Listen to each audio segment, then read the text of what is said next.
As many of you know, I have been filming almost everything to do with the James Marshall Project. All the my marathon drawing sessions are recorded on YouTube. There's about 130 2-hour plus episodes of me working on this thing. But beyond that, there's also me reading emails. There's me thinking out loud. There's me replying to emails. And as of January, there is video of me reading my very first review. Jim went out to a number of book review sites, and the people at Kirkus returned with a starred review. I received that email, read it, and then turned on the camera and recorded myself reading it again. What we're going to do right now is a reaction video. I'm going to react to me reacting to the review. So let's get started. The first review is in.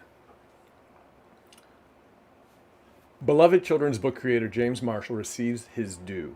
How well do today's kids know Marshall's work? If their knowledge is insufficient, then Connors aims to rectify the situation. I like the exclamation point.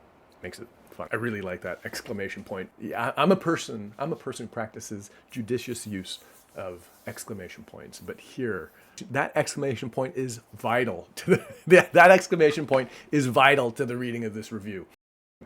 Similar to one of Marshall's George and Martha books, this volume is divided into 6 short stories. Volume. That delighted me, this volume. It's an 80-page picture book, which I guess pushes it into volume territory, but there's just something I liked so much in that, because it's validating. Side note, it's divided into 6. The George and Martha books are all divided into 5. I really wanted this story to be told that way, to draw that perfect parallel. But my editor and art designer, Jess and Jenny, both believed the book would be better served by an extra chapter. They were right. Connors encapsulates the life and work of Marshall, referred to here as James or Jim. It's a small leap, you know. The book is called Jim, but the author's known as James Marshall. What's going on there? We're gonna trust. I do trust that kids will get it. The very first page of the book. The very first pages of the book takes care of this. The end paper, the title page, and the first page of the first chapter, I think, sets enough context that we know precisely who James Jim is. His path to publication, his school visits, and his death from AIDS in 1992.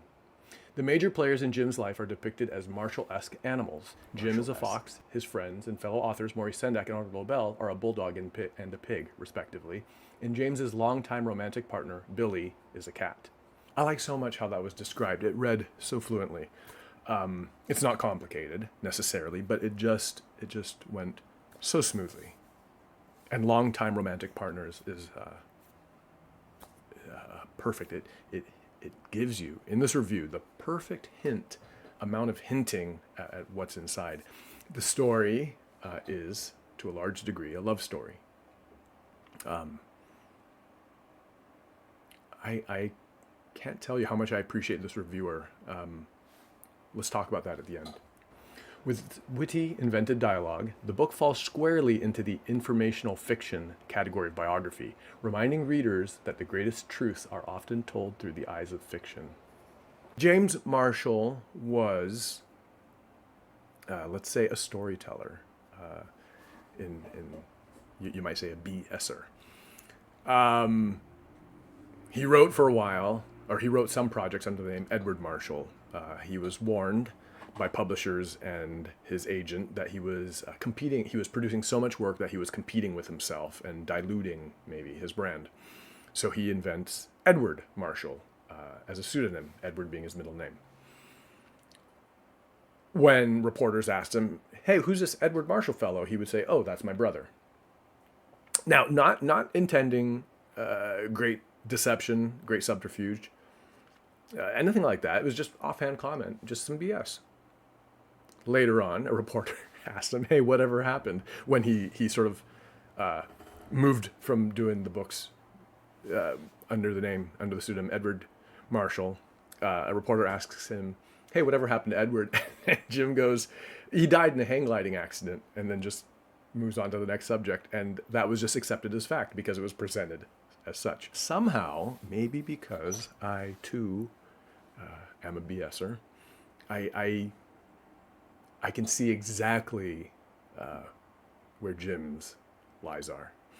And I think I will flatter myself by saying I can see where the truth behind those lies lie. That this reviewer called that out means everything to me.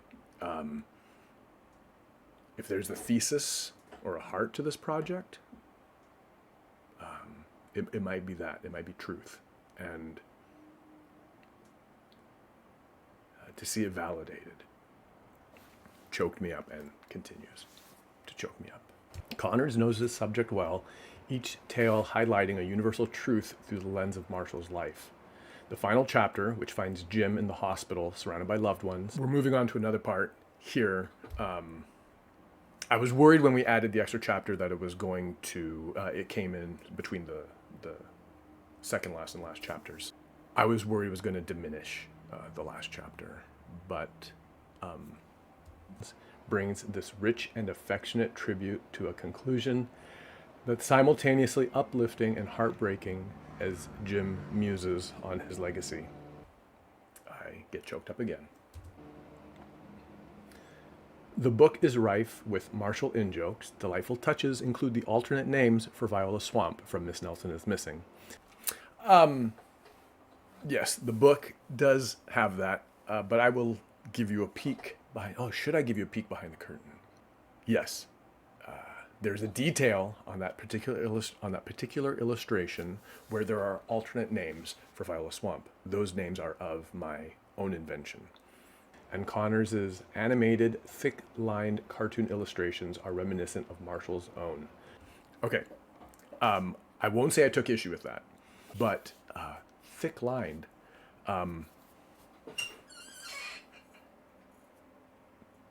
It was the only part in this review where I thought, now, I think it's right to be called out. Marshall's line work is all very fine.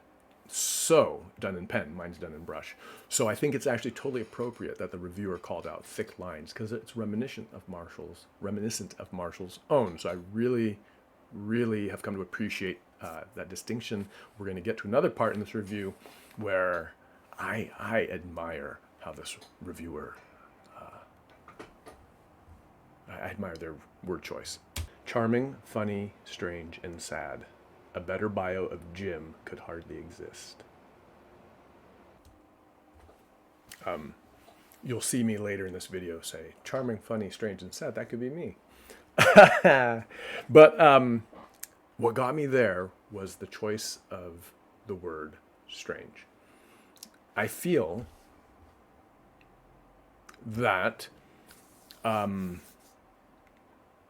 funny, thank you, charming, indeed. Sad, definitely. Although also uplifting, strange, right? So at this point in reading the review, I was thinking, I have a sense of how this person writes. They picked strange specifically. And why?